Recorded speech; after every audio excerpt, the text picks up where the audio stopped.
I'm Al from Destination Nightmare B Movie Podcast. Here's the top five B movies that you can't live without. Now, you could live without them, but I can't. All right, number five, Blood Freak. This movie is about a guy who becomes a turkey-headed monster by smoking marijuana. One of the worst movies ever made. It was made in Florida, which is the home of the worst movies ever made. And you need to see this movie. It's on YouTube. It costs about $50 to make, and it's worth checking out right now. Scream Bloody Murder. This is about a this is a good one.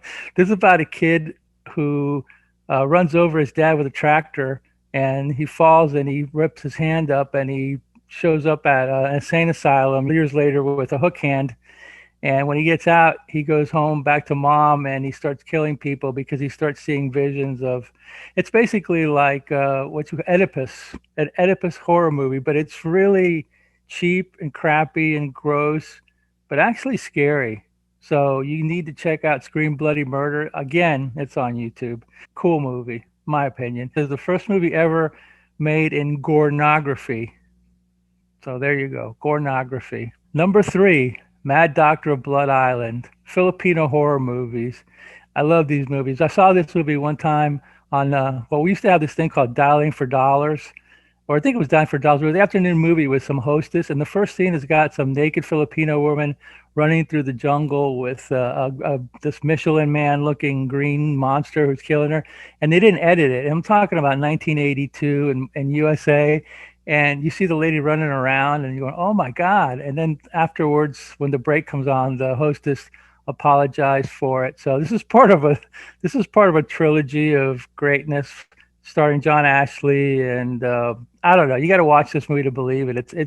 This is everything that is in a B movie that you need to see. Number two, The Last Man on Earth, starring Vincent Price.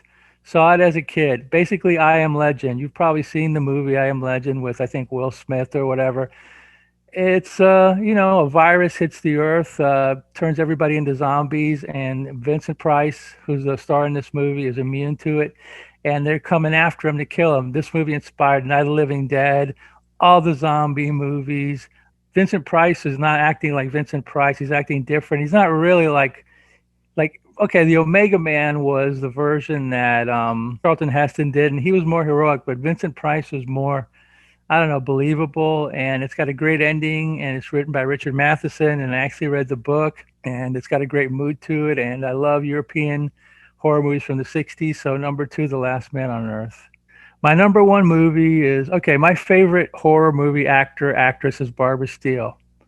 This is not my favorite movie of hers, but I really like this one a lot because it's more of a B movie than, say, Black Sunday, which is the Mario Bava classic, which I think is maybe more of an A movie. I don't know. But anyway, Castle of Blood is actually, I wrote a term paper about this movie and I got an A because I fudged it a little bit and the teacher never saw, the movie. And I can kind of like, it's about basically a guy who wants to interview Edgar Allan Poe. Edgar Allan Poe's in some bar or whatever, and he's talking about all his stuff. And the guy says, "Well, tell me, all about where you made up these stories." And Poe says, "No, I didn't make these up. These are real stories." And they go, "No way." He goes, "Look, I'll tell you what." Another guy goes, "I'll bet you $100 if you can stay in this castle here, where the ghosts come out every night, every year. The ghosts all come out that were killed. They come out and reenact their deaths. If you can stay in this castle, reporter guy, you can win $100 or £100 or whatever it was." The guy goes, "Okay, I don't believe in any stuff anyway." So he goes in there, and lo and behold, all the ghosts come back to life. They reenact their deaths, and it's got a classic, downer ending. And Barbara Steele's beautiful in it, and directed by Antonio Margheriti, who did a lot of these movies. And I always loved this movie. So, but my favorite B movie is Castle of Blood, 1963.